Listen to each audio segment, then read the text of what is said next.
Reincarnated as a first-rate villain, I don't know how to play my role. Chapter 7, Beyond the Gilded Cage. The marbled corridors of House Velebrandt breathed with silence.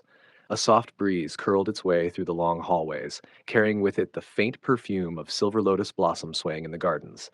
Far away, the bell chimes of maids echoed, signals for meal shifts, their tones delicate, almost like whispers that belonged to another world. Yet, to Lucien Caelum Velebrandt, heir to the western gate of the empire, the rhythm of this estate was becoming strangely familiar.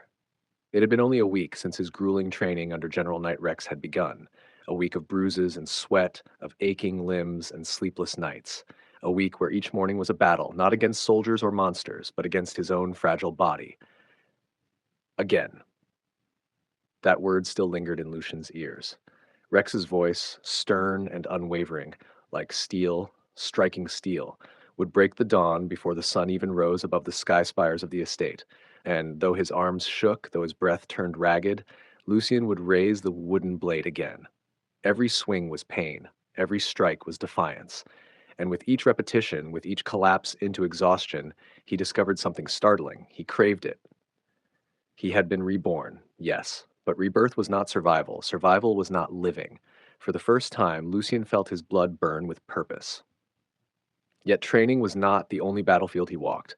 When the mornings ended and the drills gave way to aching silence, Lucien often sought refuge in the grand library of House Velebrandt. The sunlight spilled through tall stained glass windows, scattering golden fragments upon shelves of endless tomes. Dust floated lazily, like the ghosts of past scholars still haunting the halls. There, with a quill far too heavy for his small hands, he studied the philosophy of his bloodline, the sword of the West. To protect the Abyss Gate, one passage declared, is to know that a single misstep invites oblivion. The sword is not for pride, but for judgment. Not for glory, but for mercy. Lucien's fingers smudged the ink as he scribbled notes, his childlike handwriting messy but determined. He read not with the eyes of a child, but with the hunger of a man who had lived before. A man who knew how fragile life was. Slowly, the truth settled in his heart. He was no longer just a reincarnated soul. He was an heir. The heir. And House Velebrandt was more than marble walls and velvet chairs. It was responsibility, carved into his very blood. It was his mother who widened that horizon. Archduchess Serafina Lysandra Velebrandt, daughter of the emperor himself, taught with the grace of a queen and the sharpness of a blade.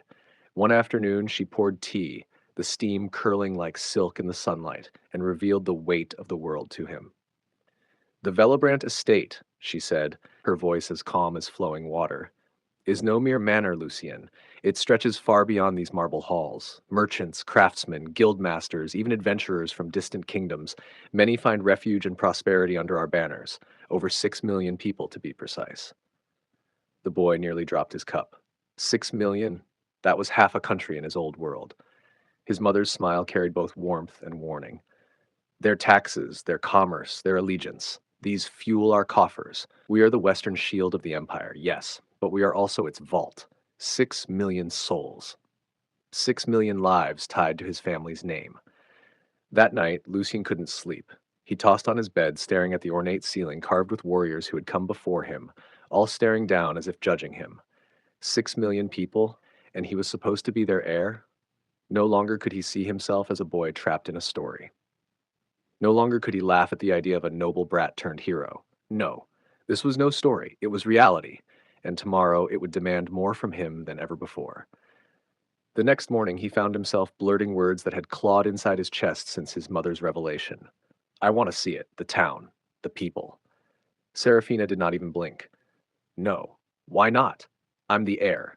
Shouldn't I know my people? You're 6. I'm mature. Her eyebrow arched in cold amusement.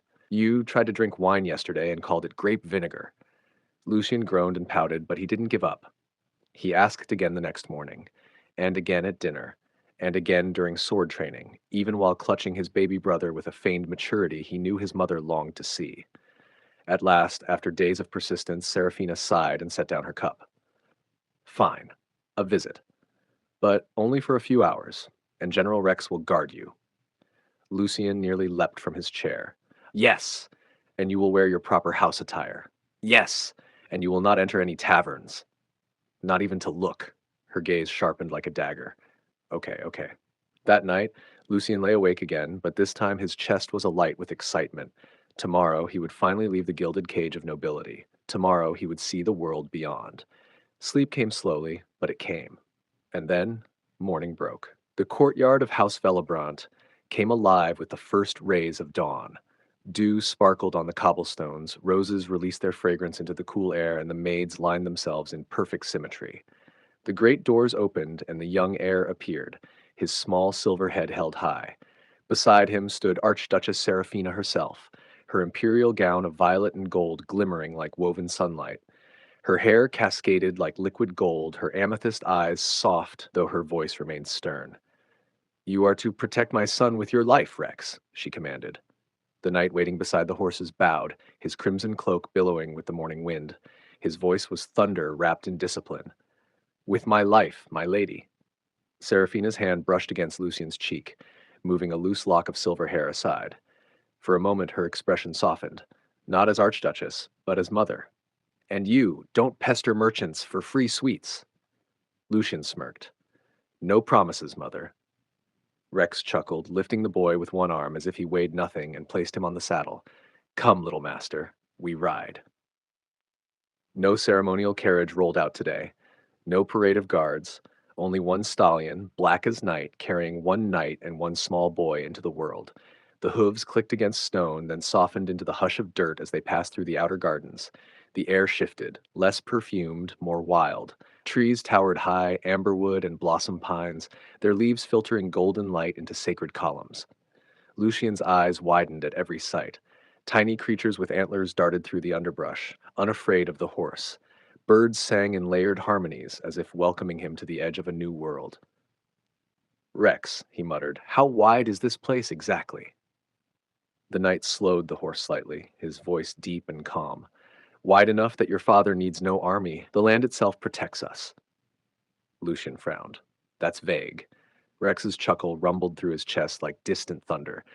"Let's just say the estate alone dwarfs entire noble cities, and this forest merely the outer ring. You'll see soon enough." And then they reached the gate. Two walls of star-forged steel loomed, banners of House Velebrandt snapping in the wind. Black-clad knights stood in silence, halberds gleaming with the sigil of the winged lion. Rex handed a parchment sealed with the phoenix crown. The gates creaked, groaned, and slowly parted.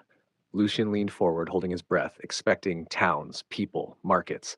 But beyond the walls was more forest, endless forest. "More trees," he whispered in disbelief. Rex's eyebrow lifted. "Did you truly think your family ruled a mere manor?" Lucien's ears burned red. "Well, your father governs a region of the West. A Grand Duke is not a landlord of villas." Lucien swallowed his reply, cheeks pink with embarrassment. He pressed against Rex's chest, watching in silence as the world widened with every step of the stallion. The air grew warmer. The forest gave way to fields. Wildflowers lined the road, lavendron stems and starfire lilies glowing faintly in the light. Butterflies the size of his palm fluttered lazily like pieces of the sun itself.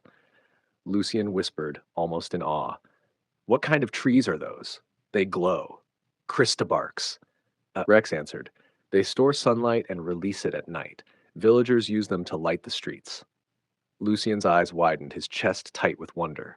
This world was not just different, it was alive, brimming with secrets and marvels. He could feel the adventure clawing at him already. And then it reached him. A smell. Warm bread, roasted meat. The scent carried on the wind, faint but growing stronger. Somewhere beyond the trees, life was bustling. Merchants, craftsmen, voices, laughter, waiting just out of sight. Lucien's small hands tightened on the reins. His heart raced, not from fear, but from anticipation. The gates had opened. The cage was behind him. And for the first time since his rebirth, Lucien Caelum Velebrandt felt it in his bones.